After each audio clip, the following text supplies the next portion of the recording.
What's going on, everybody? Welcome to the GFY podcast. I'm co-host Alex Lewis, and today is something a little special, a little different from what our usual content is, if you can call our content usual.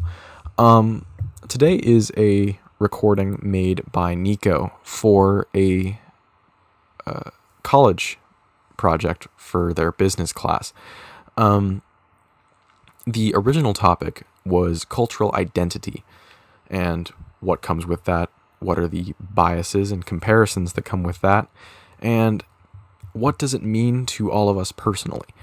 Originally, this was intended just to be submitted through to the class as a one-off recording, but it evolved slowly into a discussion about problems in today's world, problems with a lot of our home nations or like nationalities, and it raised a lot of questions. It raised a lot of discussion on history, today's world, people in today's world, and issues that we have frequently talked about on the podcast, but never really went into much detail with, either because it was happening at that moment and there weren't much details, or because we just brushed past it. So I think you'll find this episode is particularly interesting because it does go into a lot more detail about specific subjects, about the implications of things, and overall, it's just a much more personal episode. It pulls a lot of stuff out from us that I don't think has been seen on the podcast before. So this episode had me, Derek, Nico, of course, and Paul. Adeline was in here but muted. So I welcome you to this episode, and I hope you enjoy.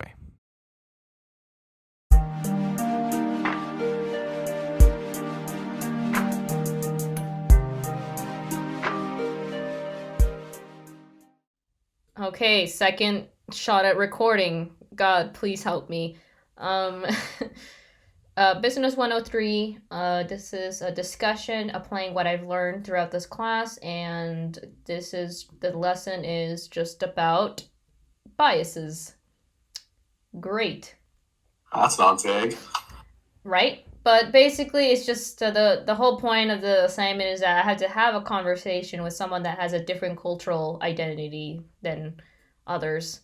I guess I'll start with I am Peruvian American.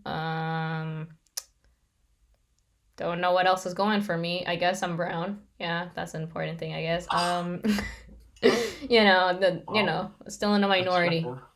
I'm also trans, and yeah, I think that's the only physical aspects that you would need to see to basically say, they're different from me. So, yeah, that's all I got. Cool.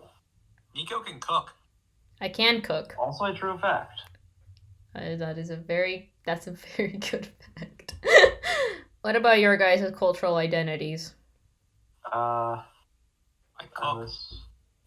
I'm a straight white guy. Well, half white, half Asian, but congratulations to officially earn the title of big guy. I also can't. I unlike the rest of the people in this chat, can't cook. I can't cook to save my life. So good times. Okay. Can you use a microwave? Yes. Then you can cook. That's not cooking. That's not how that works. That's not how that works, and that offends me highly. Jesus fuck. I like cooking. All I right. also like using microwave. Who's the next person? I'll be back. I like using oven. All right. Who's the next person that wants to talk about their culture and identities, or is it just Paul? I nominate Alex. Oh, okay. I also nominate Alex. Jesus Christ. Alex, I'm half white, half Filipino. There's not much to say. I exist. You exist. Great. Derek? I nominate Paul. Oh, wait, right. I've already gone. I nominate myself. Great. I'm Derek. I like food, but that's not a cultural thing. That is. Well, yeah, okay, kind I of. like food. Yeah, in well, general. okay. Oh. Anyone who doesn't like food dies, kind of. Sort of. Oh my! I kind of want to submit this So, recording to my I'm- teacher. Not gonna lie. So, Do it. so Just I'm, do it. I'm part white, part Chinese, half white, half Chinese. Yeah. And what was the assignment? Just basically any. It's just like what's a different like what's your cultural identity? And by the way, Yeah, half white, half Chinese. Mhm. I'm morally, I want to associate myself more as a Canadian than an American, just for political reasons. And Our morals. country being fucking. Well, you do have Canadian citizenship, so it I counts. do have, Monkey bastard. I do, which is Monkey really bastard. helpful. What? That was impressive. I don't even think it was that impressive. He just has a sensitive mic. Anyways, so yeah, people usually associate me with like I might look Mexican, or I might one of my friends called me Filipino recently when we went out for sushi. It was really confusing. It That was was kind of 2 funny. days ago. Excuse me, I mean Leah's mom. Other than that, no, I'm definitely Chinese and Caucasian. And definitely shit I'm posting. also as tall as Alex. I don't know if that contributes to anything at all, but I'm as tall as Alex and 4 times as dumb. We can confirm this. Okay. Well, well, by the way, cultural identity is not only, nationality or race or whatever, I guess, but it is also just basically, religion, social class, your generation, or like where you live. So like Second generation immigrant then. Wait. Right? I don't know your family history. I don't know your family Okay, history. well, okay, so grandfather and grandmother, Okay, Canada. great. Father born in Philly. That's great. I'm born. Okay, So second generation I think I'm or looking. third? It might be third generation. I think you're the third generation. The Third first generation. would be your grandparents. The second would be your dad. Okay, so yeah, it says right here, a first-generation immigrant or a first-generation resident may be one of two things: an immigrant born abroad or a child of an immigrant. Or basically just born in the country. Well, my grandparents were born, I think one was in Scotland, the other one was, actually no, I don't remember this. English heritage, Scottish heritage, Chinese heritage. Yeah, the second generation means there's at least one foreign-born parent. Yeah, Yeah, they're all foreign. yeah. And then third and higher generation just includes those with U.S. native parents. So basically, I'm second generation because parents. Thanks, Mom. You just had to give birth to me on American soil. This fried rice slaps. So, anyways, like I was saying, like I said before, cultural identity can be a bunch of things. It can be basically you could just be part of a group of some kind. So it's not just about ethnicity. So I am not part of a religion. So, Nor am I. yeah. Are we? Are any of us just part of a religion in general? What do you mean by religion? I'm nominally Christian, but I'm questioning that at this point. It kind of be like that, not gonna lie. You just I died. thought you just kicked Paul for some reason. No, I would never do that. Oh my god, no. I'm not like, I don't have a preference of religion. It's just there. The concept is there, and I'm like, cool, there it is. Wow. What amazing concept. I can't confirm nor deny anything. I guess social class. Social class is such a weird kind of like definition, though. I don't know what I would say. I wouldn't say like I'm like middle class, but I wouldn't say I'm lower class. But even then, it's like it's Lower confusing. middle class. Yeah, just something of I'm class. That's it. That's all that needs to be said. Um, I guess I can't really think of a topic. I guess one of us can talk about something about cultural identity. Something.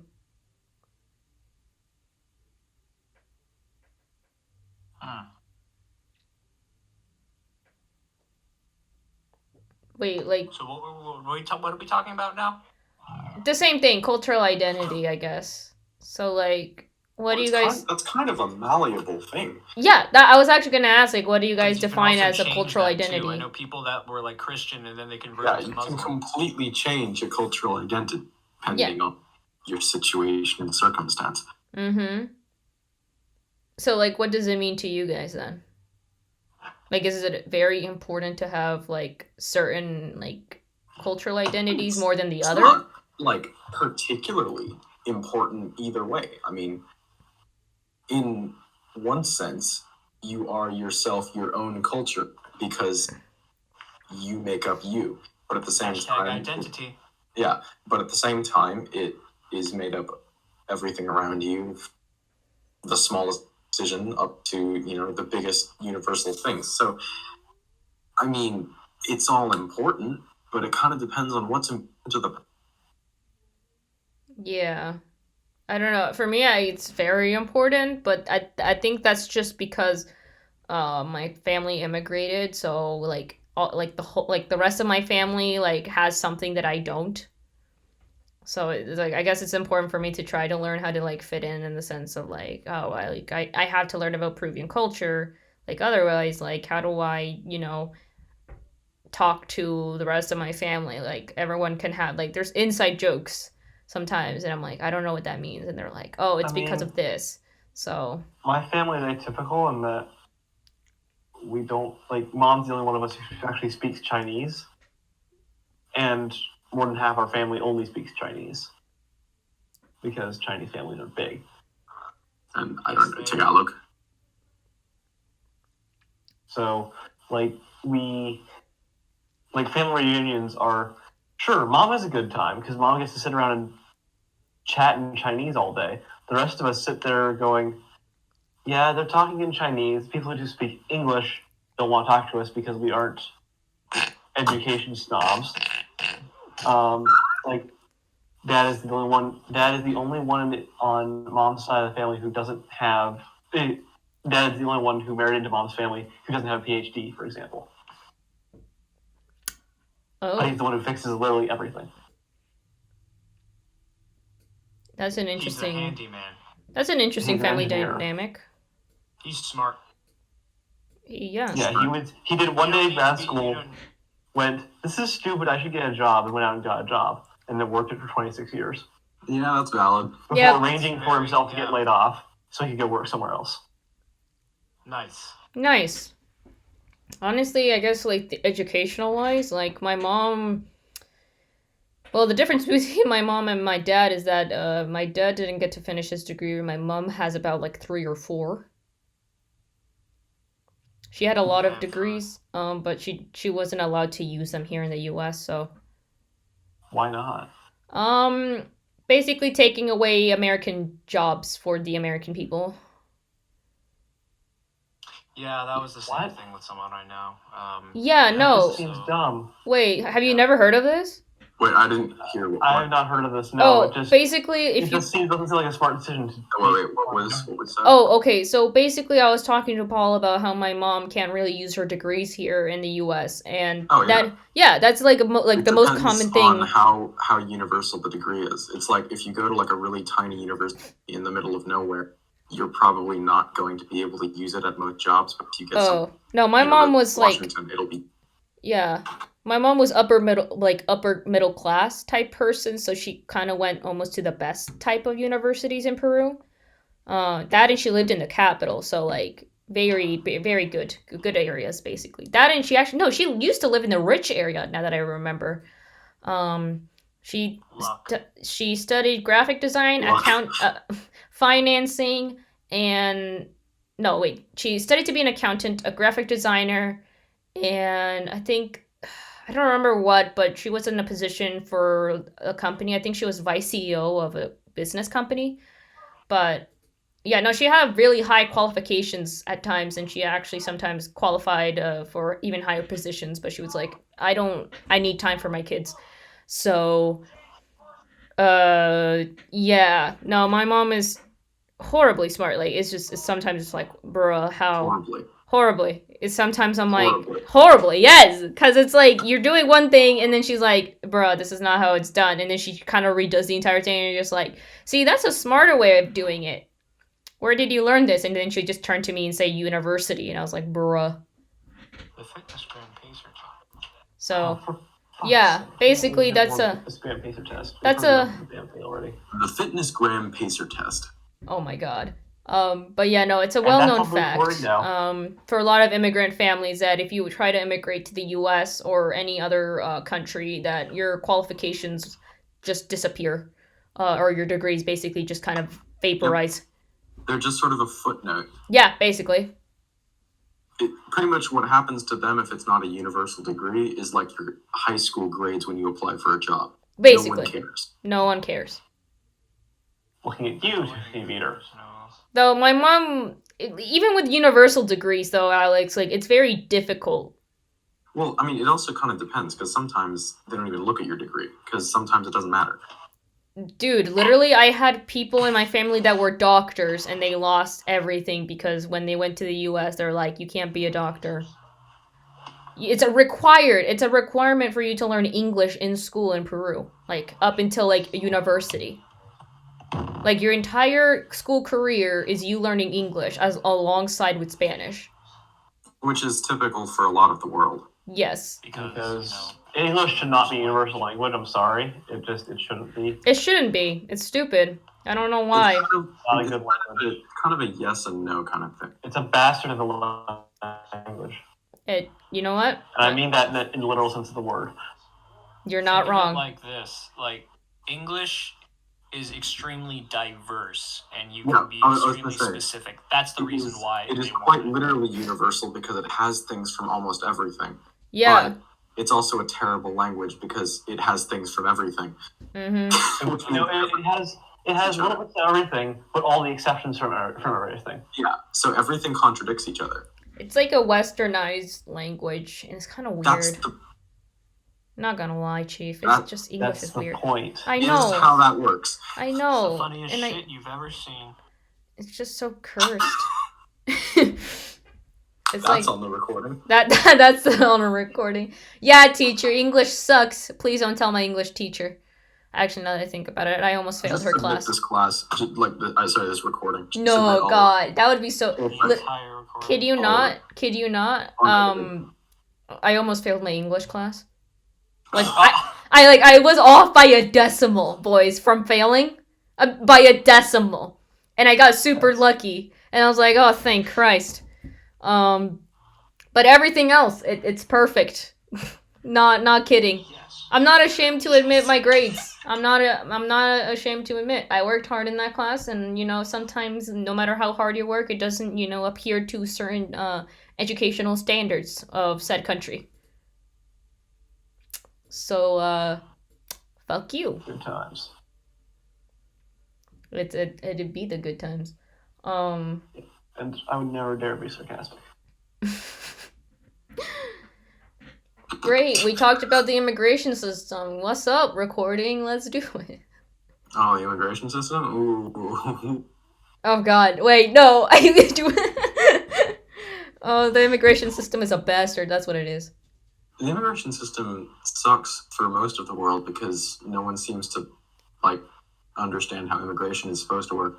Literally, my mom, literally turned to me one day and, she was like, Nico, I need to teach you something. And I'm like, great, okay, let's go. She went to go get her passports, the red and the blue one being the US and the red one being the Peruvian one. And she showed me them, and I was like, cool. And she's like, which one lets you access more countries in the world? And I'm like, I assume it's the blue one. And she was like, yes, that is correct. How many countries can you access with Peru? And I literally was like, I have no idea. And she's like, only South America. And I'm like, I mean, that is also based upon what they arranged with the rest of them. Yes. And that's why, and she's like, literally turned to me and she said, that's why you were born here, Nico, so you have better access to everywhere. And I was like, that is the most depressing shit I've ever heard in my life, but thank you. I mean, that just makes sense. I mean, it's either that or Yeah. it's Germany. Yeah. It's Germany or Japan, which is more than the U.S. Yeah. Like, literally, if you're Peruvian and you want to go anywhere, yeah. My uncle has his German passport, and I don't think he's had trouble going anywhere ever. Yeah. Oh, I went with my Peruvian passport one time, and boys... Everyone likes the German. Well, yeah. If you don't like them, then they take over the world. Yeah, but... That's in the recording, Jesus. They're kind of like universally respected, you know? They're not like us. Yeah, no. We used to be universally respected. Then the Cold War happened. Yeah, I was gonna say we were universally respected. And then Trump happened. And then Trump happened. That is correct. Trump did happen. Unfortunately. Is this a GFY podcast now? Now it is, yes. God, it's literally now a podcast, though. To another GFY podcast. I'm co-host Alex Lewis. Oh God, fuck. Co-host Derek Fordyce. I can't. And today we are joined by and Paul. Guys, so I guess a GFY podcast. Guys, the GFY just hijacked my assignment. Holy shit. You're welcome. Woo! Sub to Cap Tanuki, sub to the GFY podcast. God fucking damn Nerf it. Elite AccuStrike Alpha Hawk. Oh my God. Fuck yeah. Oh my Can God. you please Jesus. put that as the intro to this video? By the way, I'm not screen recording. I'm just audio recording like an actual podcast. No, So- it's fine. Okay. Cause I have about almost 20 minutes of content right here, not gonna lie. Polish cow turns into French cow. This is some high quality content. Yeah. Anyways, back to the immigration system. So the immigration system It is sucks. simultaneously really good and really terrible. Yeah. Depends on who you are. Depends on, yeah, literally, I can give a great example. My family, almost the entirety of my family has never traveled outside of their city/country. Okay, the city bit is a little sad. The country bit I kind of understand. Yeah. Literally, I literally Like the asked them. country. Yeah, no, I literally asked before. I was like, hey, where have you guys been? And they're like, we literally been nowhere. This is literally our entire life. And I was like, okay. That's sad. Did I want to cry at that moment? Probably. Did I? No. I just decided to drink more Inca I Cola. remember, just as a tiny little anecdote, Derek, Mr. Wing asked the class, how many people have actually traveled? And only 3/4 of the class raised their hand. And he kind of clarified this, what does that mean to you? And they're out of the city. And it's what? How can you not leave Seattle? Well, That's actually very hard to do. it's very hard to do, actually. In this, yeah, it's hard to Leave. not leave Seattle. Yeah. Especially if you're an immigrant or if you're a person of color, traveling outside, it's super difficult. I mean, if you can afford to stay in Seattle for your entire life. I meant traveling. Traveling, my guys. Where? Getting on a plane. Getting on a... Going to Edmonds or going to Kirkland. Oh, that? Not go outside of Seattle. Oh, that? Well, kind of makes sense, not gonna lie. No, it doesn't. We live in a shoreline. Yeah, but also you just gave people my address, great. Or at least gave them my That's city. not your address. I know, I was trying to say city. It's a shared risk. That's what I'm saying. Aren't you attending college at Shoreline Community College? Yes. That kind of makes a certain amount of sense. Alex. Nico now has a nervous breakdown. GFY podcast is a GFY Shoreline and Seattle-based podcast. Dude! Absolute. Oh my god. Okay. Anyways, They just yeah. stopped the recording. Oh my god. I can't. I gotta continue this for my class. I gotta actually get good info. Anyways, back to the immigration system. Like I said, when my mom showed me those 2 passports, I actually went to my family and asked them about it, to see how often they ever left. Last time my uncle left the country was probably around early 90s or early 2000s, and I don't know which one, but I'm too scared to ask in case of offense. Offense? Yes. A fence. For Offense. asking when someone traveled. Culture, my dude. I literally, okay, to give you the understanding, I don't talk at the dinner table. My mom talks for me. What? How? Okay. That just hurts. That doesn't make sense. Let me explain a bit of Peruvian culture and fellow Peruvians. If anyone is a fellow Peruvian, you understand the pain of just going to a family dinner and you're like, great, okay, time to get down and like make sure you impress everyone. Otherwise, you're just nothing to your family and you have failed. Basically, at least for me, like, I'm an American Peruvian, like I said before, so things are different for me. But when I go there, basically, I don't know why, but people think I don't speak Spanish, even though I have spoken literally paragraphs, essays in Spanish before to my mom and to everyone else like when I'm eating dinner with them. But what basically happens, and I'm pretty sure this happens with any other household in Peru, is that the adults don't ask you about your life. They ask your parents. So, like, if they're asking about your education or your studies, they ask your parents. And for me, it was my mom. Like, they looked at my mom while I was sitting next to her and asked about myself, like I wasn't in the room. And I was like, okay, this is just a normal Tuesday. Great. That's kind of how family dinners worked, at least in Peru. But when I'm here, everyone talks. But over there, it's like only adults talk. And by adults, we mean just elders. Like, people that have probably are more than 30 years older than you, in some sense. What? Yeah. Only... Okay. Yeah. Well, to contribute to this conversation for some quality contrast, Filipino, like, discussion in that sort of regard, based on a lot of personal achievement. Mm-hmm. So, if they ask about how your school's doing, you answer in as much detail as you can, because it's a sense of, like, you contributed something. Yeah. You know? Yeah, no. So a lot of it is based upon what did that person do. Yeah. Yeah. So you bring up as much as you can, and that's it. A lot of it is based upon, like, can you make them proud? Yeah, no, that is exactly how my family works too. Like, my mom brags about practically any of the achievements I've ever succeeded, which apparently is a lot in my mom's eyes, which I was like, oh man, I forgot I did that.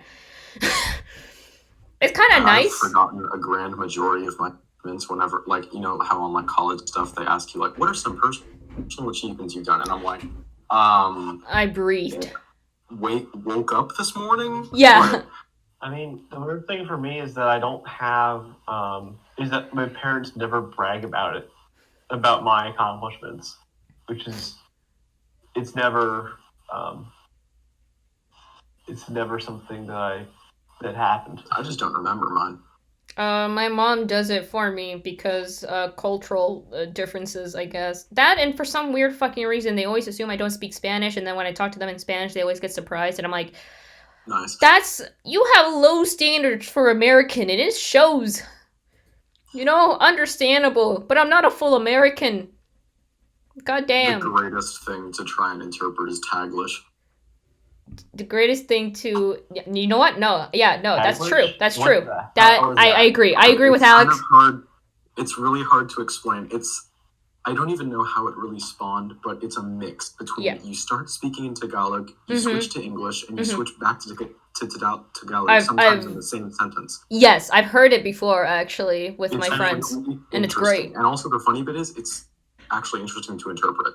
It's great. My friend Julian, who's also Filipino, I remember that, I was talking to my mom in Spanish, and she's like, oh, I understood most of that. And I was like, oh, really? And she was like, yeah, they sound really similar. If you watch Filipino telenovelas, oh my god, they're glorious. Dude, you can understand them. That's the thing. Even if you don't speak Tagalog, you can still understand them because, like, half the thing is still in English. That's hilarious. In Chinese, if you're in the States and you don't know a word, you just throw the English word in and expect the other person to understand. Yeah. That's actually really funny. That's hilarious. But, it's like, I'll be talking with Chinese with their relative, and she'll say fairy. Nice. She doesn't know the word for it. But what's really funny is, like, and also different generations of the Chinese language. Like Mhm. if mom talks to a linguist from China, they'll say that she talks like a person who should be dead by now. Damn. Okay. Because she learned Chinese from before the Cultural Revolution. Oh, Jesus. Which is just a different type of Chinese because her parents left China before the Cultural Revolution. Oh. And so, like, when she asks, like, someone to go proofread a letter for her, they're like, grammatically it makes sense. Stylistically, It's like it's speaking a in dinosaur. It's like or- speaking actually, it's italics. like speaking in Middle English. I was Like, gonna you say. will understand it, but you won't understand it. Yes, exactly. Yes, basically. But it's not quite that bad because she can still communicate. It just... Yeah. Yeah. No, I It's understand. Absolutely. I actually have done something similar because, okay, so my mom, like immigrated early 2000s. But, my brother was still 12 and he generally talked to me, like he talked to me in Spanish, but it wasn't as much. Like he obligated everyone else in the family to speak to me in Spanish, but like he was always like learning English, so he had to speak English. So basically the only references I had to Spanish was my mother, my grandma, and maybe sometimes my dad if he ever showed up. So what happened is basically I learned how to speak Spanish, but like I always sounded like older than I'm supposed to. So I tend to use like a complicated like way of explaining something, or I tend to use complex words in Spanish that sometimes my relatives were like, You kind of talk funny. Like I remember my like the older relatives were fine with it, but the younger ones are like, you do not sound like a teenage girl. Like you sound like someone who just went through college. And I was like, Hashtag Nico's in college. yeah, no, but like what I mean is like I was 12 though. I was 12. They consider that teenagehood, I think, if I remember. I don't like. There's no such thing as being like a tween. It's just teenagers. It's Well, just I mean, yeah, teenagers. it's just sort of. Yeah, it's a thing. Do you have a word for it? Yeah, for real. Because really, once you hit like 11 or 12, you can start considering. Yeah, And tweenage is kind of weird. Is kind of weird section on its own. I don't. It's just kind of strange. They're strange. It's strange. I do agree. So yeah, Everyone no. remembers middle school. Hashtag Bruh. when you're stranger than Doctor Strange. Oh god. So yeah, no, I understand kind of where your mom is at, because like that happened with me, and so a lot of my younger relatives were kind of like bruh, which is why it was actually hard for me to befriend my younger cousins, because I didn't speak the whole like youth type language. Oh yeah. And so I was always kind of like very that and Hanging out with them hip kids. yeah, I wasn't hip enough for them, and I was kind of like, but like the one thing that saved me is that I was from America, so like they're kind of like, okay, you can stick around, Oh yeah. but because you're American, and I'm like, you know what, I feel objectified and I feel like a goddamn trophy right now, but like fuck you, I'm gonna take it. So yeah. It's also kind of like just on that notion, it's really interesting how when like I've seen like things of, I mean, how do I say this? The general cultural perception of the United States side of the United States is fascinating depending on what generation. Yeah, I agree. Like all of the new generation, or a grand majority, like with access to the internet and everything, you kind of see them beginning to take off like the golden lenses on America. But like the old perception of America is just so interesting. It is. Like how New York is still seen as like the crown jewel of the world, and then you go to New York and yeah, it's hella cool, but no, it's not. It's not the crown jewel of the world. It's not it, Chief. It's not the crown jewel. Yeah. I mean, it is massively diverse, and yes, it has a lot of rich history, but it's not like like the fucking Taj Mahal. It's not great, especially if you look beyond the tourist attraction. Yeah, basically. It's actually quite sad. It is quite depressing. Like even like just part of that rich history is a lot of the sad bit. Quite literally, my mom has Helps actually. with depression. Wait, can I share a story really quick? Yeah. Okay, so my mom was talking to my relatives, and she noticed the golden lens that you were talking about. Like, when she came here, she was kind of like, okay, don't know what to expect, but hopefully everything turns out well. To give context, my mom came here to US when she was pregnant with me and my brother who was 12, so just imagine the fun that she had just starting out again. And I was going to say, early 2000s United States. Sucked. It sucked. Yeah. It sucked. Especially 2002, 2003. My brother, That's an F. my older brother can attest to that. Like, he has remembered so many things from early 2000s and they weren't happy memories. And It's I'm not like, good. and I'm like, It bro. was not good here then. Yeah, it was not. Like, if you were already here, it was probably meh. If you're moving here during that time, oh no. The only thing that was probably keeping the 2000s afloat was Michael Jackson. And then he died. Then he died. I'm just saying, but definitely of recent, like, you know, the last 30, 40 years, that was the most xenophobic time we've had for the United States. Oh yeah, that's also true. Jesus fuck. Between like pretty much Desert Storm up until about 2008. Goodness. That was just a shitstorm. Yeah. Honestly, I agree. I like, it's weird because, like, I feel like I'm supposed to disagree, but no, I fully agree because it was really shitty. There were so many things happening during the early 2000s. Well, like, and it's also like you go from the sort of like xenophobic of thousands, and then you do the housing crash. So Bruh. yes, let's go from a terrible time for being a minority to a terrible time for being a minority back to back. It really was. That's true. Literally, like, 9/11 happened, and then people were like, oh god, immigrants. Yeah. Because before, no one gave a shit, for the most part. Because that's the thing. You know, after... Unless you were in Texas, El Paso. Notions passed from, like, World War II, it was kind of meh for the immigration system. But then you get, like, really once a lot of the stuff in the Middle East, so roughly Desert Storm, that's when you start seeing a lot of that massive, like, us versus them bias for the immigration system, and especially once the war on drugs began. Yeah, no, that's when all of the southern border just...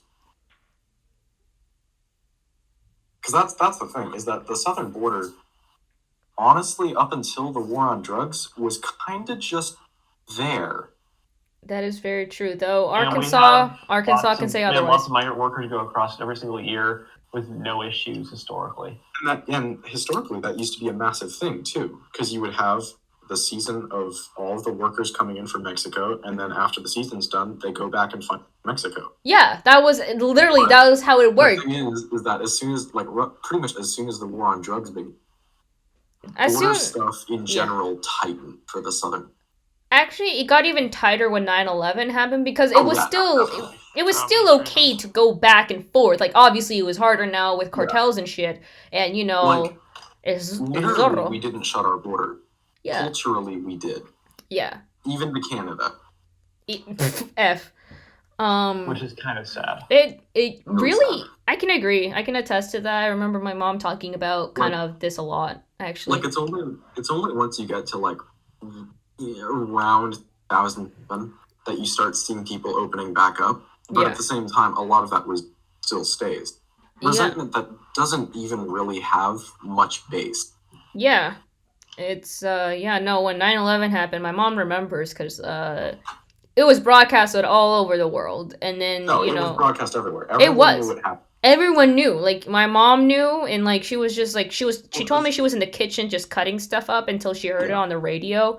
And, like, she had to sit down. The issue, or, like, the reason why it's so prevalent, and it's one of those things that it's kind of difficult to explain insofar as it doesn't really resonate with a lot.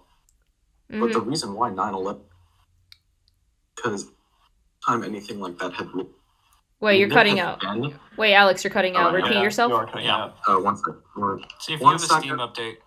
I don't. That's hilarious. My connection's fine. Can you guys hear me? Yeah. No, you're better now. Okay. But, like, the reason why it's so prevalent is it was the first time anything like that had... Because aircraft terror... Fuck's sake. aircraft. None of my connection is bad right now. Okay, that's strange. Well, that's weird. But like aircraft terrorism had existed. Yeah. There had been incidences of aircraft terrorism. Yeah. But nothing on that scale. Yeah. Nothing like that had happened, and especially not against such a universal symbol. Because at least for the capitalists, the World Trade Center is the World Trade Center. Yeah. It is the center of everything Yeah. economic. It really was. I think the reason so- probably why my mom remembered it personally Yeah. was And because remember, those she were was also like the tallest buildings in New York. that is also true. I mean, And like all sorts of good, cool shit went down on them too. I mean, Like there was one guy who tightrope walked across them. yeah. Started Oh, yeah, spreading the news. There was a movie on that. Oh but yeah. there was like it's at least beforehand it was a unique skyline. Yeah. Identical next to each other. It was part of that crown jewel kind of, and Yeah. then they were gone. Yeah. And so it's one of those Vagabond things where shoes. it resonates not just as a thing for the United States. That was, a lot of people died and it's a terrorist attack and that kind of, but Yeah. it also just resonates as kind of a symbol. That era was over. Yeah, that is true. I think the reason probably why my mom remembered it so clearly, I think was because I think she had a few friends in New York, and then she also had she was a businesswoman. So when that happened, she panicked because, like I said, she's a businesswoman. She looked at the stock markets immediately and had to make a few contact and calls. I don't know if she had any companies or business over in the US, but I guess she had to double check because, like you said, the US literally, business tends to always gravitate to the US in some shape or form, no matter where you're from. Well, because Or it did. It doesn't really anymore. Not anymore, but I meant back then when my mom was in Peru. Yeah. It's this is early 2000s. This is before 9/11. but what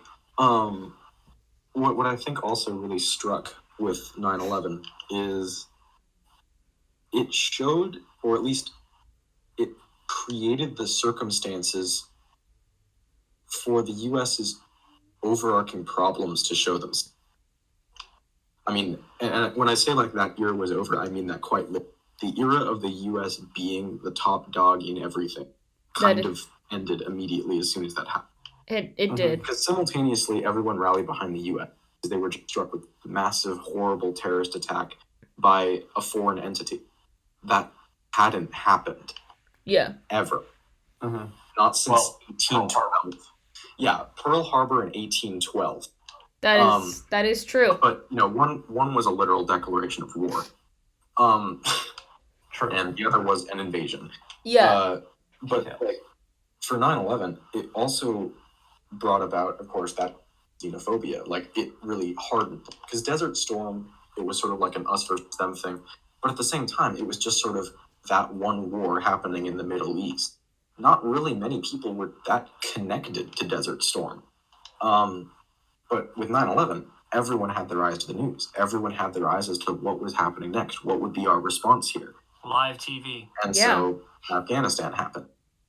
And of course, there's all the things of weapons of mass destruction and oil and all of that stuff. And then there are justifications for both sides, none of which are really that good. But especially with the Iraq War, you see a massive surge of us versus them. God, yeah. You're With right. us being the U.S. and that's been kind of an issue ever since World War II, really. It was Yeah. us versus Nazis, and then it was us versus communists. Mhm. Yeah. Of which I still Don't understand, actually. Yeah, I understand being against Russia, and I understand being against China ideology. But the thing is that be against the nation. Don't be against the ideology. I mean, the whole thing with the Hollywood thing, Yeah. where it's anyone who is left of center is automatically blacklisted forever, and it's that doesn't mean anything. I mean, just because you're left of center doesn't mean you support the Soviet Union. It's So, it's sort of, yeah, like honestly, that us versus them thing has been there a while, but I think like specifically in that situation, like forming that us, like where the Middle East just becomes this demonized area Yeah, that honestly a lot of Americans don't even really know where to point at. that is also very Which true. is very And depressing. yeah, and But like, of course, not knowing where to point at also means you point your finger at everyone. right?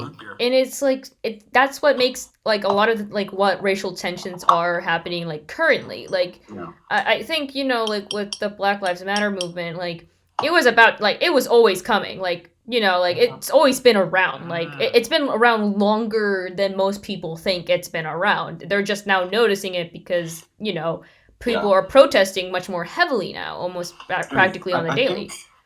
I think one of the most major problems I see with a lot of the stuff that's been happening, and this isn't like saying I don't fight for it. Like, Yeah.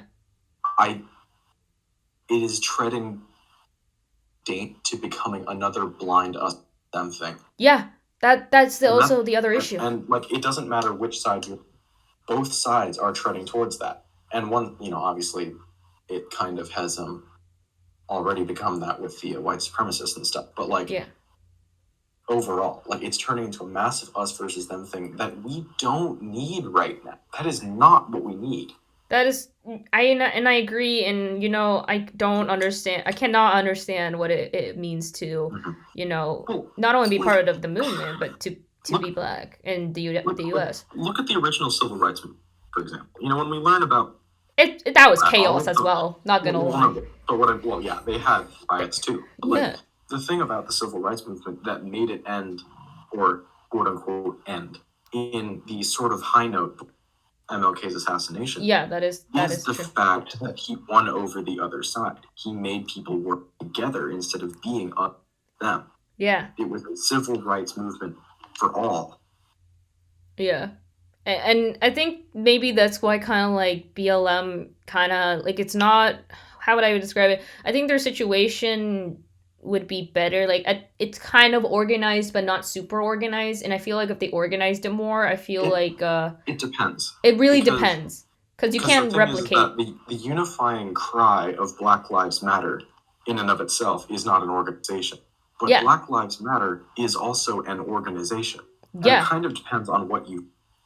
Because the thing is, if you look at the organization Black Lives Matter, they themselves actually have. There are a lot of things that they don't support, but the ideals they stand for, at least originally, unifying based upon equality, equity. That's what we need. Yeah. We need unity. We need, to stand together. Yeah. Standing apart and pointing fingers at the other side isn't going to get us anywhere. Yeah. Except into the exact same state from which we came from.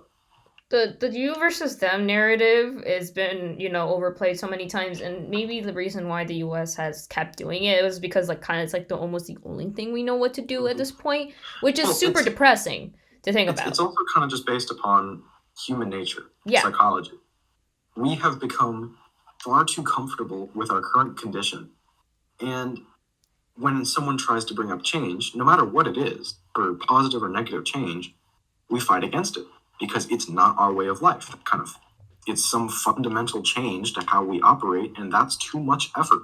So a lot of it just gets backlash because you're too radical. You're too, you're not going with the rest of the group, and not like to get specifically political with this, but that's a lot of the reasons why Andrew aren't getting a lot of foothold in a lot of the older and some younger voters is because they are, in and of themselves, quote-unquote radical in their ideology, but not even that radical.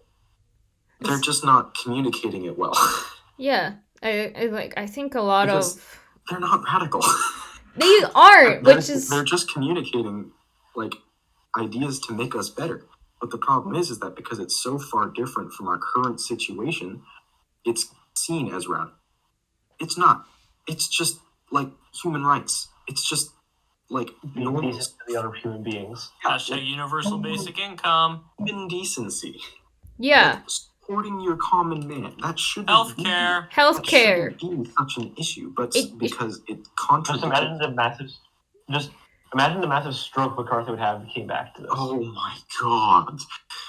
Can we not have McCarthyism make a return? Honestly, Yeah, I really hope it doesn't. I don't know what to say to kind of like the us versus them. Like I think that's the thing that always like kind of like not annoy me, but always kind of frustrated me because it was always so strange in the sense that it always happened like no matter where I went. Like Yeah. like in the U.S. specifically, much more. Like in Peru, everyone was practically the same. Like sure, I was American, but there was always a point where they were kind of like, you know, it doesn't really matter. You're But here still now. Peruvian. Like you're still Peruvian, and Well, it's the younger generation that accepts me, but the older generation is more of like, well, technically you're not really Peruvian, and it's like Well, also, it's weird. it comes down to, once again, a lot of human nature. Because Yeah. even if you say you don't want to be us versus them, and this isn't like accusing you, but just in general, Yeah. like if you don't want to be us versus them, if someone contradicts you, your mind automatically marks them as different from you. Yeah. They automatically become the them to the us, which is problematic. Why But can't we evolve faster? Inevitably, your mind wants to categorize things. Yeah. No. That. And if they are new, they become a new category. And you can either take that category and embrace it, or you can be a fucking cock. And guess what our nation decided? Our nation has decided to do. Yeah, the The- latter. Yeah. Literally, it's. What can get you, President Trump? It's- That's the interesting bit about recent history for the United States.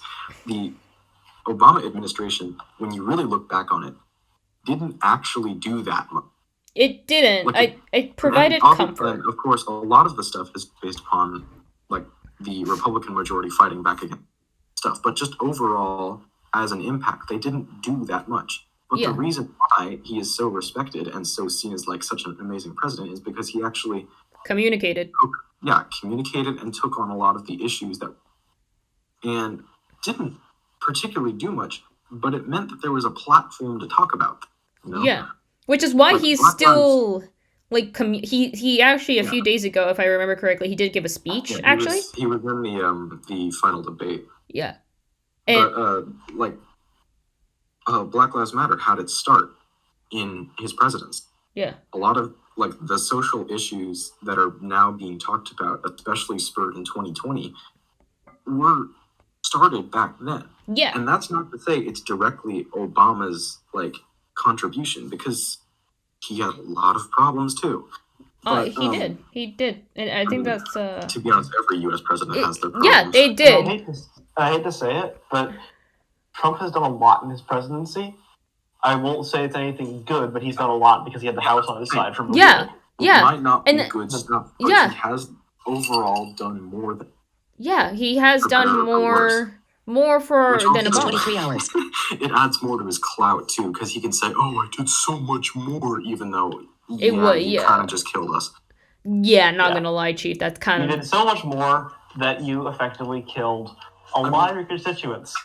You know A how lot of much he people has. voted for you died. You know how much he has done when we've become so tone deaf that at the start of 2020, us being on the literal brink of war was a meme. Was it a normal Tuesday? Literally, Yeah, us dude, being you almost know- at war with wait, Iran okay. became the first meme of 2020. You know what was really I- funny I'm about sorry. that meme, actually, personally, is that I actually had friends from every other part of the world, and they were asking me, like, why the fuck is this meme a thing? Like, aren't you guys worried? And I literally, it was kind of awkward to, like, I We had are to actually, so far gone Yeah. with danger in Yeah. this presidency that we did not care.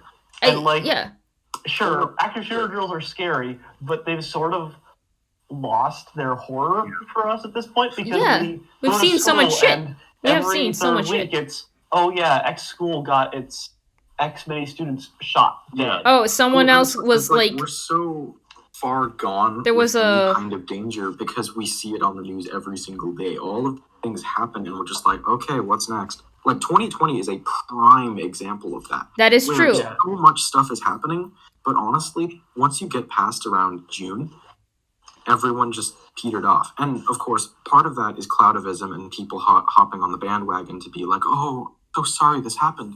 But another part of it is just there's so much outcry for things happening and nothing being done, so everyone eventually gets tired and goes home.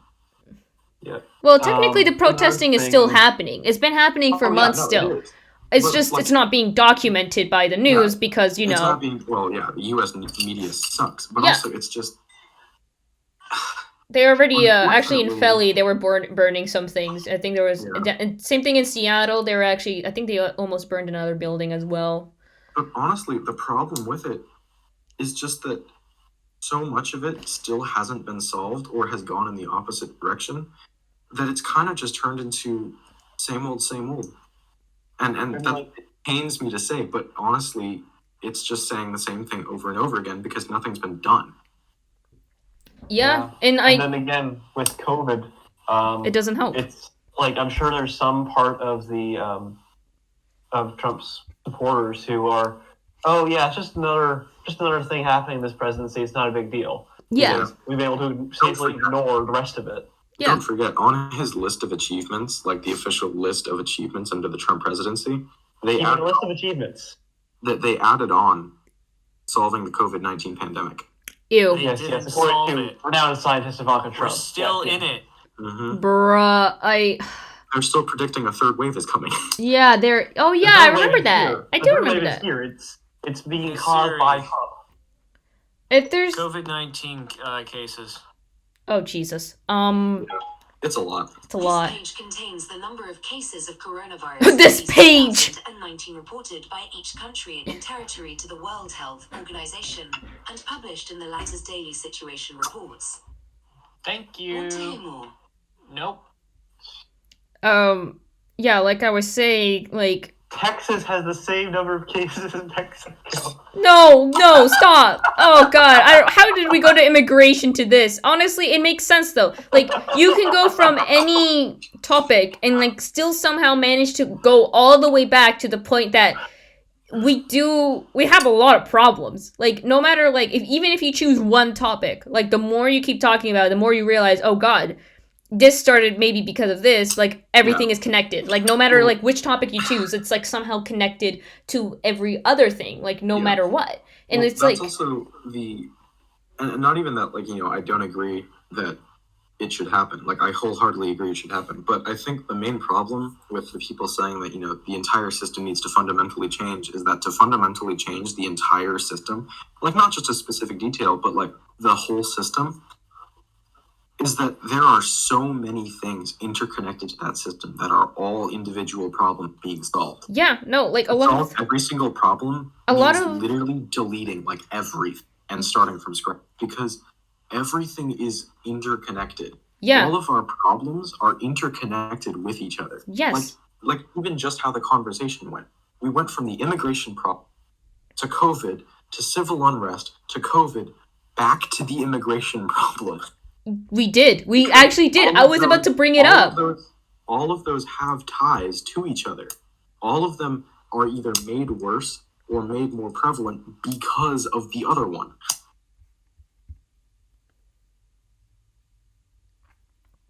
That's true. It's always kind of like, how do I explain this without sounding weird about it?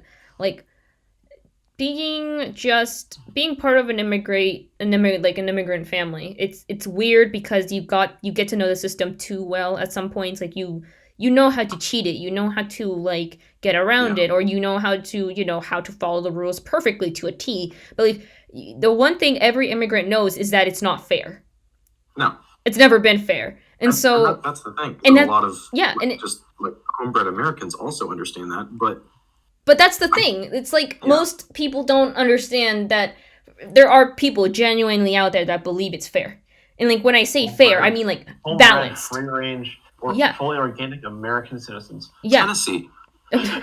And like to get started with the immigration system, like $20 at Whole Foods. technically the immigration system was also started with racism as well. Like I'm not gonna lie, Texas El Paso is a great example of their border with Mexico and how that shit went down. Like, there was protests happening there in like early The Mexican 1800s. fashion be like, Yeah, no, oof, F. Oh, geez. The early 1800s shows a really great example of like, the yeah, Mexican American War.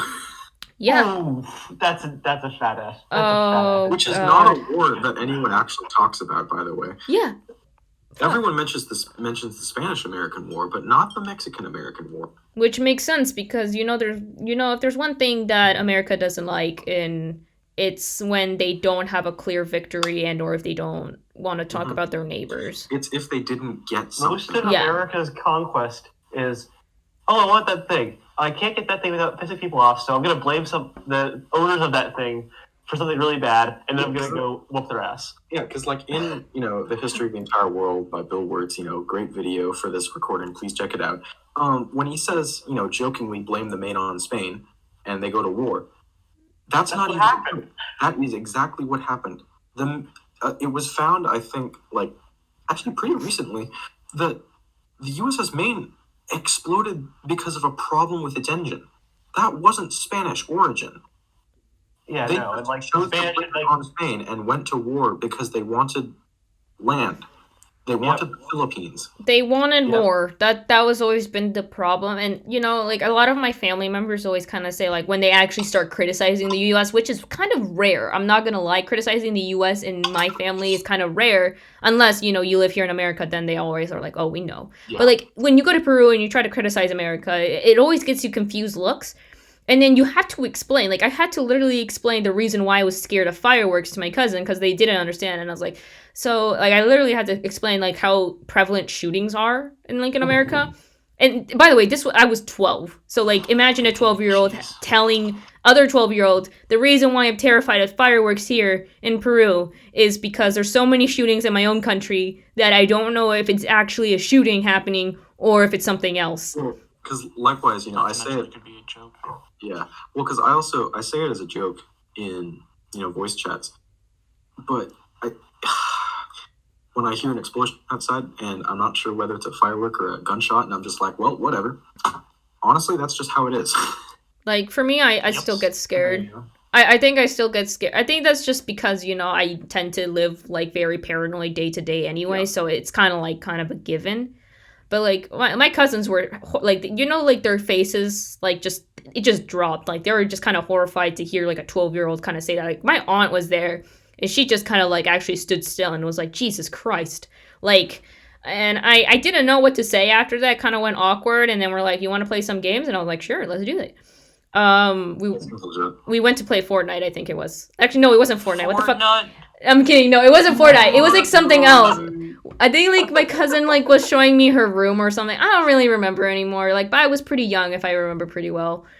But God, it was so troubling. It was really troubling to kind of like say that to my cousins and for them to kind of be like, Yeah. "Oh, Well, that's again, why you're scared." Like, it sort of circles back around to the tinted lens of the United States. Yeah, it does. And Like, I have great it is examples. still seen as the bastion of like the free world and everything. And sure, in one sense, I mean, sure, for some parts of the world, Like, but for other parts of the world, they've caused a lot more problems than they've solved. that is also true. I think a lot of Peruvians, especially like Latinos that are like our current generation, basically, they don't hate America, but they have this kind of like bitter feeling about it at Yeah. times. Like you can see it everywhere. Like sometimes on my TL, because I follow like Latinos for the most part. Not gonna lie. Yeah. And they tend to like be on the younger side, and so they're always kind of like talking about like, why the fuck is this happening? And it's like sometimes they talk about their own country and kind of compare it to like what's happening in America, and they're like, if America didn't technically invade during this war, we wouldn't have this problem, but we still do now. And it's like, Well, bruh. Like, two examples of the U.S. causing a lot more problems than they solved. First of all, being the Philippines, just in general. Yeah. Filipino history with the United States is a Oh, boy. fascinating one. It really So- is. There's been a lot of good and a lot of terrible wrong done by the United States. So you start out with them going to war with Spain. It was a war. Honestly, not a lot of it was fought actually in Spain, but in the Philippines. But they got it. The U.S. was ceded the Philippines. And the thing is they did a lot to improve the infrastructure of the Philippines. They, brought a lot of like Western things over that improved a lot of quality of life. But at the same time, pretty much they just traded one invader for another. Yeah, that And is the also true. U.S. massacred a bunch of people. And Yeah. It was Oh, terrible. God. Yeah, no, it But that's really the thing, was. is that just like with my next example, it was like, it was gotten, but honestly, it was just passed over to the businessmen. It really You was. want to make a living? Go to the Philippines and develop your business. That was it. So You've a lot got a captured market that can literally not afford to not buy from you. they cannot buy their way out of the market because you control it. Yeah. And so you have this massive influx of industry into the Philippines, which, by the way, is not a country, like, resource-wise meant for industry. An island nation for Yeah. It's the same industry. Yeah, it's the same thing as like oil and metal in Japan. They know they have a limited amount. But Which like is why they go invade Manchuria when no one wants to trade with them anymore. Yeah, and with like the Philippines, once you get to like World War II, you trade one occupying force, which by that time, of course, had pretty normalized. It was the United States, but Bruh. you trade one occupying force for a full-scale invasion. And so the U.S. once again liberated the Philippines. Oh my God. And so you see the weird dynamic return, because at one point, yes, they did indeed fight off the Japanese and moved them out of the Philippines. I mean, they supported the Philippine military, kicked them out. If there's But at the same time, you see them welcoming back the United States. Yeah. It has proven to help a lot. It has, strengthened ties. Actual legitimate industry has come out of the Philippines. Good. But at the same time, you see a lot of reinforcement of the issues that were prevalent with the Spanish-American War of getting the Philippines in the second example is Hawaii. Oh God! No, wait! Oh no! Which up until honestly, I still feel depressed. Made contact with them, was a sovereign nation. It was, and it was the Kingdom of Hawaii and should be the Kingdom of Hawaii. The thing is, it's what happens when base. Yeah, they want a naval base. But just like with the Philippines, it's what happens when you make contact with a nation, make industrial ties with them, and then you have the government sort of away and tell the business thing. Yeah. So all of a sudden, you see particularly the fruit and sugar, the large tropical agricultural industries move in and say, well, we don't like all the restrictions that the government is having. This is a kingdom. We can't operate under a kingdom. So they stage a coup. Looks at Britain. They kick their own government out of Hawaii. And the sad part is that joining the U.S. as a state, or as a territory and then as a state, when you look back on it, is technically voluntary. You look back at who voted, and yeah, it was quote unquote because the only people in power at that point were, Americans. By the time that it became a state, fully Americanized. Yeah, which they were American. Makes sense. Just circumstantially, it makes sense. That was the only system they knew, but at the same time, their entire way of life and was stolen from them.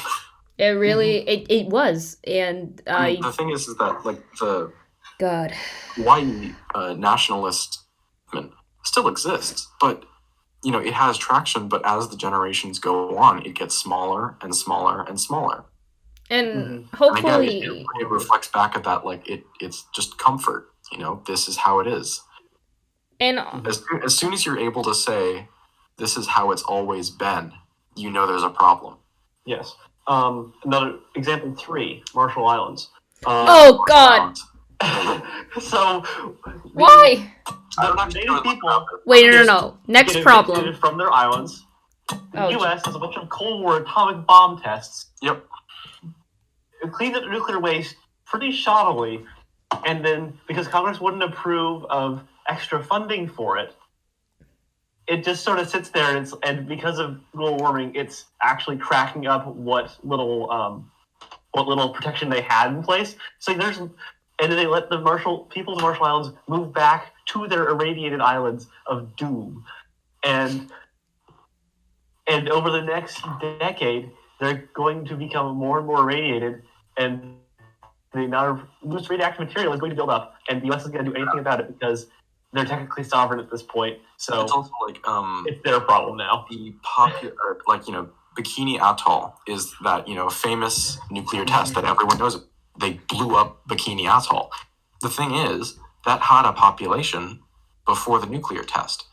They were moved out by government order. They were moved. And the thing is that they still have a protected population because they moved back very quickly. The thing about the Bikini Atoll test is that before we really knew about how nuclear waste affected just the surrounding environment in general, we just dumped it in the ocean. Because Bikini Atoll is the sort of U-shaped lagoon. The thing is, you don't go into the lagoon. Go into the surrounding ocean around it. Do not go into the lagoon. That entire area will kill you. Yeah. The entire bottom of that zone is just all nuclear waste. And this really sad thing, I actually read a study about it. Apparently, the U.S. scientists were so uncaring that they were like, well, we don't know how nuclear waste affects people. We don't care about these people. Let's let them move back in. Yeah. It's just, how terrible of a person do you have to be that that's acceptable? Yeah. And that's, it's just you know what? what? Yeah, no, literally, Central America. I'm sorry. I apologize dearly. Yeah. Dude, okay, since we're talking about America's, just being stupid and basically being an asshole and a cock, let's mention Central America and maybe Chile for a bit. The CIA in general. Just society in general. You know what? I'm just gonna pretend I'm talking to America. America, if I could say anything to you, it's fuck you. You ruined so many people's lives. You ruined the people. It's you know what? You don't even ruin their lives. You ruin generations of their lives. They're going to live there. Say that legitimately. Yeah. They are it's ruined. Also, a lot of the stuff involving the U.S. in Central America and parts of South America is all based upon the Red Scare, McCarthyism, and all of the stuff involving communism. Chile was fine. Fuck you. We were so staggeringly scared of what would happen if any country got taken over by communism that we took the idea of a preemptive strike and turned it up to 11. I mean, that's the thing, is that a lot of the things related to how you said, generations being changed from it, is we put people into power. Yeah. If we wanted a specific person to be into power, we would eliminate people until they were. That is also, they just put puppets in our governments. And I think that was, the worst part. How do I even explain the painful, atrocities that happen, during that time? Even to my mom, it still happens. There are still things that she has carried over from what happened before. Yeah. And, the worst part, what's great right now is that, good job to Chile. They actually overthrew part of, they didn't overthrow their government, but they managed to actually change the constitution itself. And that new constitution was made by a dictator. So I'm glad that the people of Chile were like, fuck this shit. We're changing the fucking constitution. So good on you, Chile. You're doing great. I'm proud of you. But for Central America... Good on you, Vietnam. Seriously, good on you, Vietnam. It's you kicked out the U.S. So, sorry. No. You kick out France. You kick out France. You kick out Japan. You kick out China. You kick out the U.S. You kick out China again, and now you're your own country. Yeah. And honestly, that's amendable. That's admirable. You can't say that. Vietnam is the biggest underdog. Yeah. And it still managed to kick literally everyone's ass. Mm-hmm. And it also just comes down to that thing of just respecting a nation. Because the thing is that you might not agree with the nation. I do not at all agree with essentially anything that China has done in the last 50 years. But that's fair. But I'd go further back personally, but okay. much further back, but what I mean is like specifically with the major events that they have done in the last 50 years, there's just as like a general time point. There's just too many. Nothing really has happened that I would support, but I respect them as a nation. Yeah. China itself is a very respectable I thing. think there's the thing where like you respect the people of the nation and then you respect the government. Like they're two different entities, definitely. And that's the problem with It's people. like respect Vietnam. Yeah, respect I Vietnam. do not please. support their government. Yeah, no, that's Yeah. the thing. That's like what's so crazy to me is like when I talk to people, I'm like, yeah, no, I feel like everyone is pretty great, and they're like, well, what do you mean? Like, what about this? I'm like, you're talking about their governments. Like, you're talking Yeah. about corrupt individuals that made other Yeah. people's life shittier. Like, I don't know why you keep putting big these two example- group people together. Like, it doesn't make Yeah, sense. the big immediate example for that is the people versus the government of Venezuela. Literally, just that's it. Like- That's a great Like, you yeah. can't, like, no one can make the angle that you can support the government of Venezuela, but the people themselves, they're wonderful, rich people that have a massive history, all of that stuff. Yes, they do. And that is to their name, but their government sucks.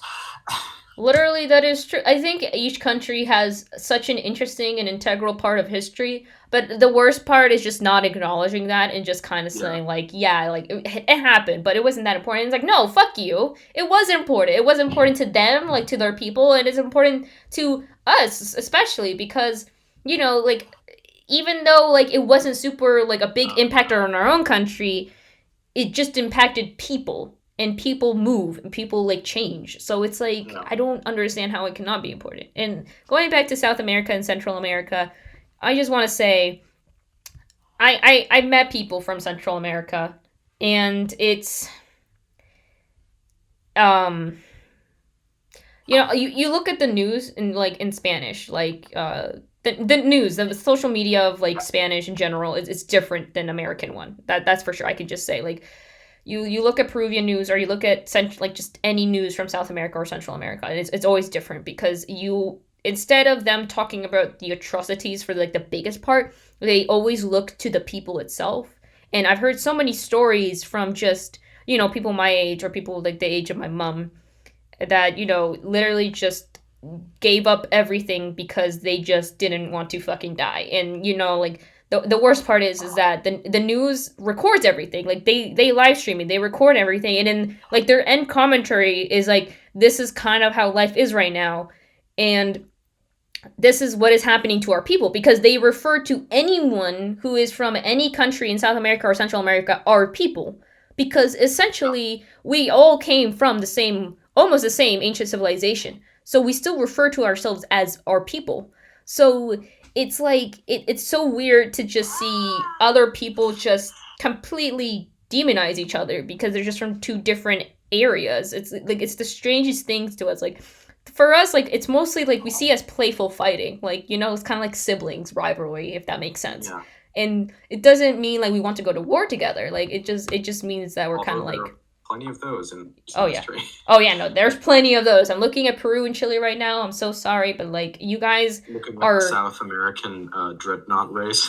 Oh god. Oh boy. You look at Argentina, and it's, you know what, Argentina, I gotta say, I don't know how you pulled your shit together after so many times, but you managed to do it, and that's great. Obviously, right now you're going through another economic crisis, but you always manage to push through, which is somehow a fucking miracle. I'm just saying, who isn't going through an economic crisis right now? Truly. That's a good. Actually, that's a good question. Japan? Is Japan going through? No, they are. They are? Okay. It's slow, but it's not. They've got a genetic crisis instead of an economic crisis, but yeah. Yeah. The genetic crisis? Oh boy. Yeah. My point is, they don't have any young people left to do more. Their population is going to, like, I think, go down by like a 14th in the next like 50 years. Yep. Like, they're going to actually lose population. Most countries of the world are going to at least slightly increase their population. Japan is going to go down. We need to go to Japan. Oh god. Why? Reasons. Oh my god. No. You want to procreate in Japan and get Japanese citizenship and Guys. I know someone that would, though. No. This is still being recorded. I'm on Instagram. You'll know that I haven't a bunch of any special language yet. Yeah. I don't know. There's just so many things wrong right now, and it's frustrating to just sit down and just like you can't do much about it, if that makes sense. Like you can't just go over and just change everything. Like if I could, I would drop everything for my country. And actually, that kind of just stems into a general issue of like a lot of the societal change happening right now. Yep, literally. In reality, unless you have the perfect circumstances out there, it's just a sad reality that, especially in the United States, the individual isn't actually going to do that much. That is true. And unless you know what to say to every single person you meet, the individual isn't really going to get anywhere. Because that's the problem, is that a lot of change come from the government. Yeah. But they're not doing anything. So we're just crying the same thing over and over again until it's stale and society moves on. Yeah. And, I feel like, I wonder if that's, like, what a dystopia means. Like, I've always looked up the definition. It is a dystopia. Yeah, it's Siri, a dystopia. Define dystopia. Oh, Jesus. Dystopia means an imagined place or state in which everything is unpleasant or bad, typically a totalitarian or environmentally degraded one. Well, consider, just riots that have happened. Imaginary. And if we keep that narrative of you versus them, I don't even instead of you versus them, it's like the people versus the government. It's not any better, but at least it does sort of address a lot of the structural roots that is wrong. Like literally, most of our structures came from racism. Like, not gonna lie, most of it came from racism and the fact that we were just petty in general. Like, that is why, basically, the reason why police technically exist is like, oh yeah, there's a lot of slaves running around. We can't have that. Yeah. And then they're like, you know what, let's just make the police. And they're like, great. It has literal roots in racism, and you can't tell me otherwise. I don't care whoever is hearing this, but you can't tell me otherwise. You can't tell me by fact, that most of the important structures in the U.S. is built by slaves. Or is it? And, one of the biggest issues just recently with, riots, and all of the stuff surrounding that is that the fact that a lot of people don't seem to recognize that there is a reason behind why violence is the first thing that people turn to. A lot of the stuff that happened, especially at the end of June into July, especially at that point, is not a new anger. That was just a channel for hundreds of years of repressed anger to come out. Literally, which is why, and for some people, it was peaceful. It was a chance to stand together and show a common message. Yeah. For others, it was a chance to try and tear down that which had oppressed them. And you know what? That's why I can never blame people for doing that. Because it's like, your whole life was dictated by some random guy in the South looks like an orange. Yeah, who looks like an orange, who was either It's an orange with a toupee. Yeah. No, it's not a toupee. It's a piece of shit. You know what? It's not even Donald Trump that dictated their choice. And I think that's the worst part, is that their choice was dictated by a bunch of old white guys from 100 years ago. That is the worst feeling, to realize that the reason why, probably some of your great-great-grandparents are white isn't because they had a choice.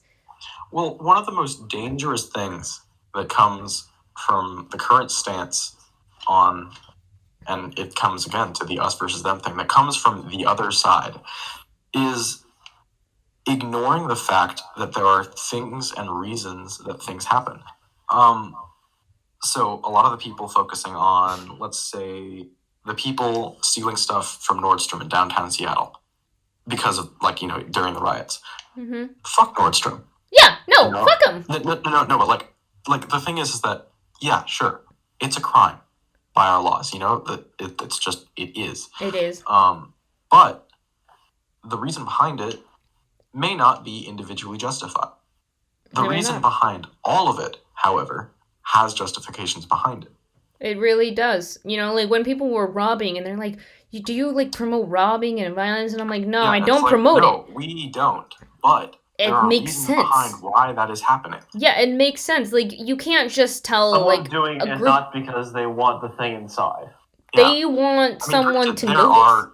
there are plenty of people that do just start violence for no reason. Yeah. And But exploit it. especially in the early days of the revitalized protest, Yeah. there was a lot of that for legitimate reasons. There was, because, you know, like, after...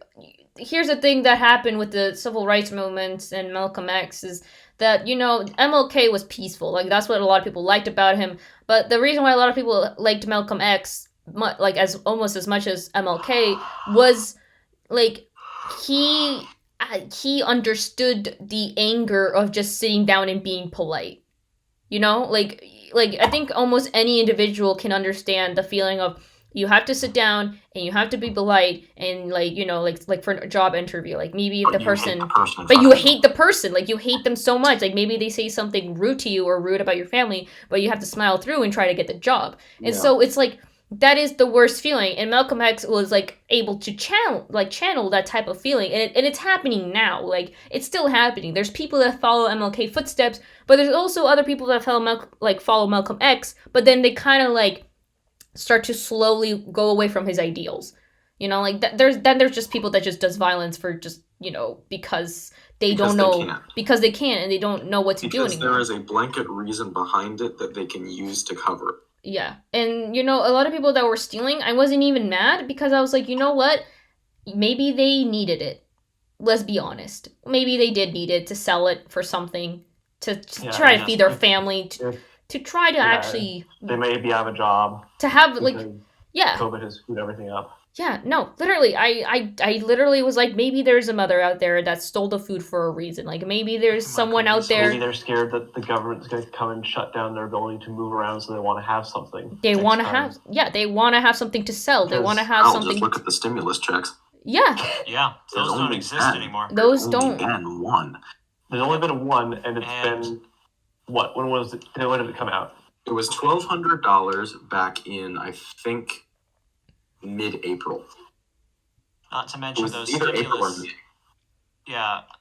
Not to mention, our president decides to hold stimulus check talks after the election, Just don't because forget. of how slimy he is. Just don't forget. And if he That was- loses, he's probably going to veto it. Yeah, probably. Yeah, he's definitely going to veto it because we're going to kick him out. Yeah, probably. And, you know, the worst thing is, like... Even if he wins, he's probably going to still veto it.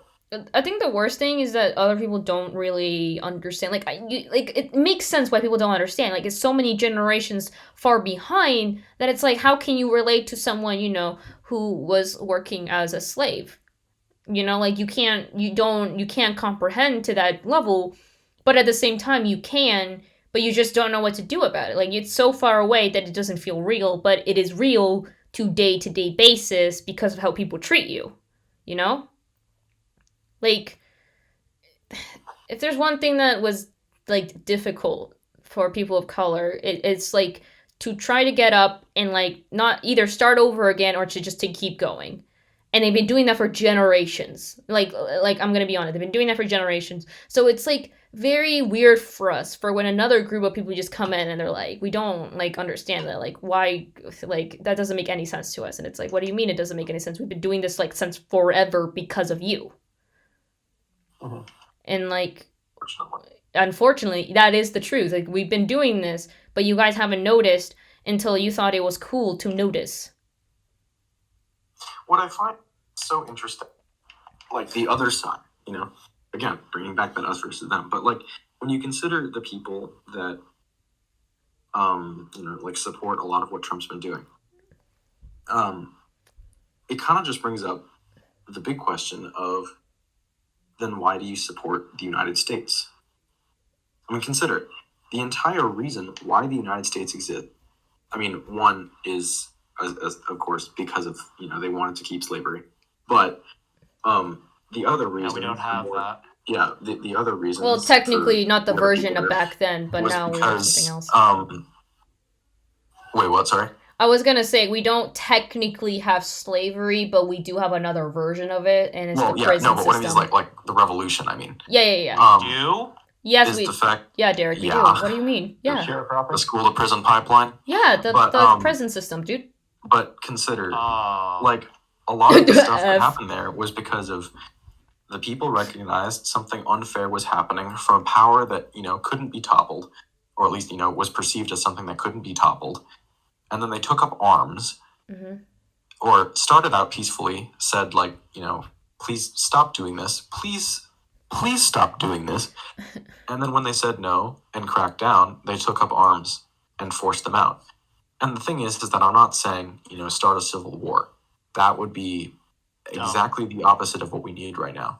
But the thing is that there's not a lot of actual unifying voice for change. There's all these people, including, like the Biden administration, that say, we're here for change, vote for change, that kind of thing. Change in what? Change in occupation? Change in oppression? What flavor of racism do you want? No. Because it's the true, thing there is. That a lot of what Biden has said, if you really look at it, if you really consider what he said, he has said nothing at all. My cat is being cute. That's good. Nice. You're also on nice. recording, by the way. You're also on recording. Don't worry, Kay. I muted you. I guess we should kind of wrap things up because we're now getting to that point where it's like everyone's kind of like, let's hang out, which I want to do. An assignment for Nico. Yeah, sorry, That Kay. might turn into a podcast. Yeah, sorry. Probably. Sorry, Kay. I muted you, but I kind of I feel bad. The thing is that what was I saying? Oh yeah, like if you really read into what he's saying, nothing's going to really change. It just depends on what we're going to talk about. Because the thing is that when you have the Trump administration with all of these like outrageous things that keep happening, just daily, daily, is that you have something that you can point your finger to. Mm-hmm. And of course, you can blame a lot of the very recent problems on Donald Trump. But a lot of the his campaigning. Yeah, but like some of the other major issues are not his fault whatsoever. They've been rooted. That he doesn't play into it, but a lot of the things that are pointed at him are underlying issues from very distant presidencies. Yeah, from generations. A lot of these things have been set up 50 years, 100 years in advance. All of these underlying problems that have built themselves up and reared their ugly heads today. Unfortunately, during his presidency, so there's a scapegoat. There's something that all of us can point a finger to and say, it's his fault. So if we get him out, everything will change. Thing is, even if we want Biden into office, nothing's going to change. Because he is not campaigning for change. If you notice what he's saying, if you notice all of the things that he's going after, he has said at least something in contradiction to it. Yep. When he's saying like, oh, I'm going to save the environment, that kind of thing. You vote for Biden if you want environmental change. All he said is that we'll sign back on to the Paris Climate Accords. Sure, you can sign back onto it, but are you actually going to undo what Trump did? Sure. Well, but it's also like, just signing on to it is not going to make you the greatest world leader in the world. World leader in the okay. No, it continues to exactly what Supreme your leader. predecessor failed to do. And honestly, it just means that you're signing on to something. Signing a piece of paper isn't going to solve climate change. Working towards solving climate change is going to solve climate change. And when you realize that during the vice presidential debate, Kamala Harris did not actively speak out against like fracking and a lot of the environmental problems with like oil and natural gas. She just said that, there are problems with it, but, we're not going to take away those jobs, because, Pence was saying stuff along like, they want to, take away fracking and all that. And they made it explicitly clear that, no, they're not taking away fracking. And it's like, well, you want to work towards climate change, but you also actively are saying that you support something that is destroying our environment in certain areas. All right, guys. Just look at Canada. Oh, God. All right, guys. Let's wrap this up. Let's do a conclusion. Major conclusion. Yeah. By the way, again, to reaffirm, since this is an hour and a half of recording, this is an assignment that was signed by my Business 103 teacher, and it's basically talking about cultural identity. And I spoke for way too much of it. No. It's good. You barely talked for the first 30 minutes, and I worried that you were having a stroke. Not gonna lie. Okay. So I was like, oh god, I hope he talks, because honestly I need his like stuff, because I didn't know what else to like write. So this is great. But in conclusion, for me at least, in conclusion, I can say is that America's system is going to be so difficult to overturn in any shape or form that it won't take one presidency to fix it. It will take probably multiple generations or multiple presidencies to maybe at one point, hopefully, if we're very optimistic, to get to a point where we're actually okay. Because, Okay. So, yeah. And also, look into New Zealand citizenship. Yeah, basically. Because if you, I mean, yes, Canada also works, but still, New Zealand is about as far away from the U.S. as you can get. That is also That's true. not quite true. Alex. Okay, cut the. Oh, okay. Wait, Alex, do you don't want to do your conclusion? It sucks. We need to work towards change. Biden sucks and Trump sucks. Conclude. Yep. Derek, any last words or conclusion wise? Thank you and good morning. Oh, yeah. Well, that is it. Anyone who's listening to this, if I said anything rude about any group, I guess, please tell me. Oh yeah, same. By the way, same. Yeah. Just inform any of us if we offended you in some way. Yeah, that is true. Like, because people are different and everyone has different experiences, and we all want to respect that. And like we said earlier, respecting nations. Having a situation. Yeah. By the way. Wait, what? No, like, I would call Kay back in here. Yeah. Okay. So, anyways, thank you so much, teacher. Please give me a good grade. Nice.